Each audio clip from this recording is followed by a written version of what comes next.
warahmatullahi wabarakatuh. Selamat pagi teman-teman. Jadi di sini kita mau ngobrol nih sama Mbak Reza sama Pak Iswahyudi tentang perubahan sosial. Nah, seperti yang udah teman-teman pelajarin di minggu-minggu kemarin, kita udah belajar tentang perubahan sosial. Ini jadi kita mau review lagi nih, perubahan sosial itu apa, penyebabnya itu apa. Nanti kita bahas lebih lanjut di video ini. Nah, sebelum kita masuk ke video pembahasannya, kita perkenalkan dulu. Ini ada Mbak Reza sebagai narasumber literasi. Mbak Reza boleh perkenalan dulu. Halo teman-teman, nama saya Reza Nurhambari Puju. Di sini saya sebagai narasumber literasi.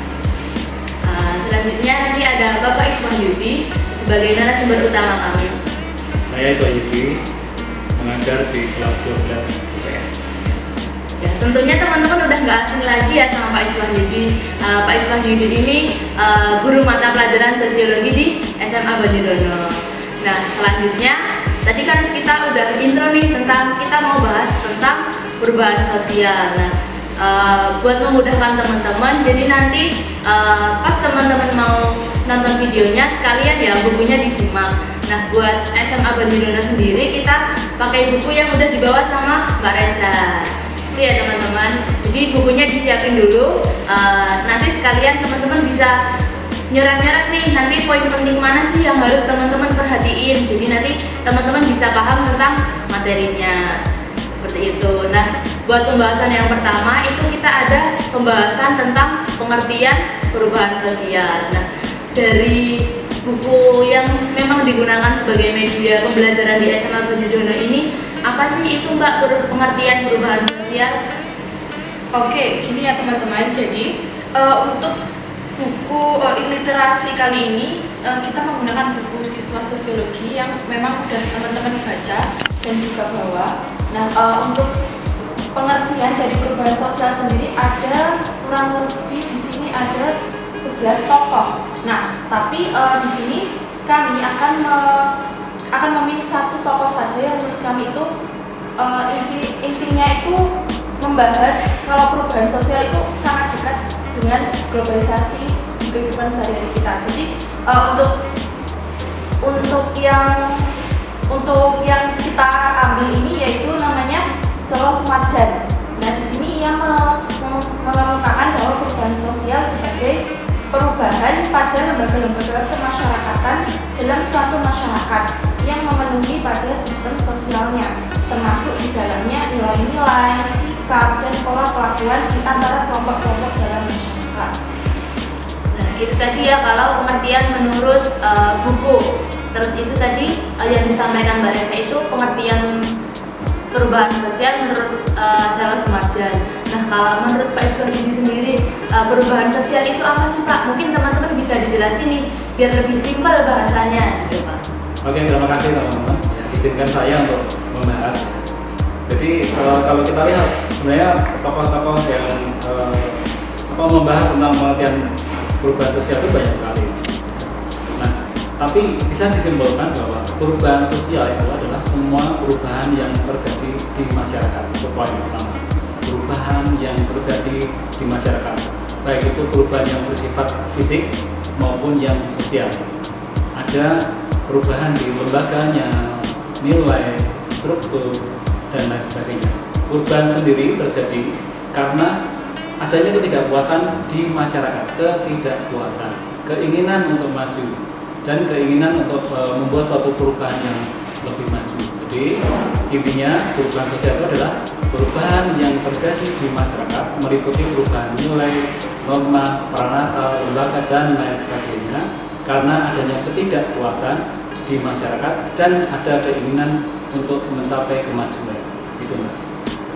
Udah cukup jelas ya teman-teman tadi penjelasan dari Pak Iswahyudi kalau perubahan sosial itu perubahan yang memang terjadi di masyarakat seperti itu. Jadi perlu dicatat nih sama teman-teman perubahan sosial itu apa kayak gitu. Terus juga tadi Pak Iswahyudi udah sempat menyinggung ya teman-teman kalau penyebabnya perubahan sosial itu ada ketidakpuasan seperti itu.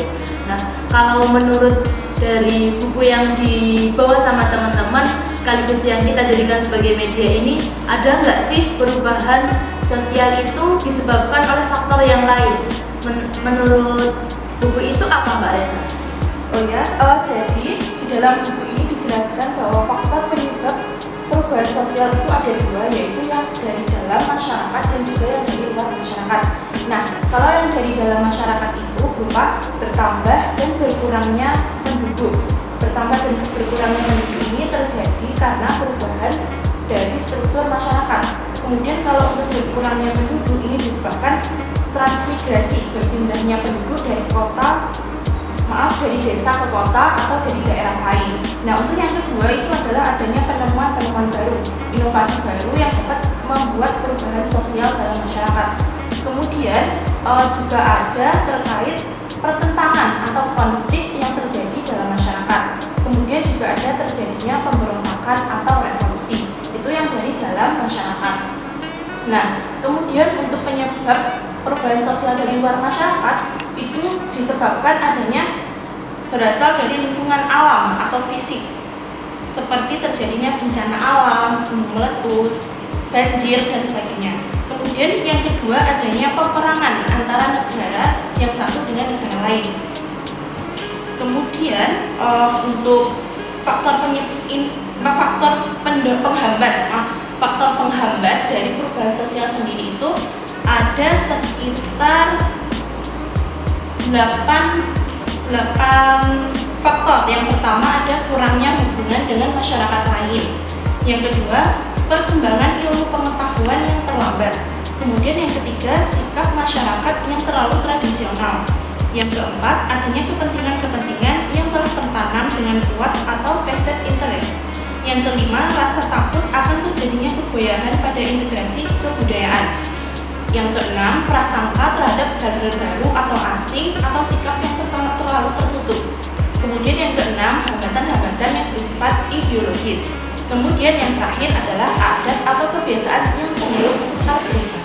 Wah, cukup banyak ya teman-teman tentang penyebab dari perubahan sosial tadi.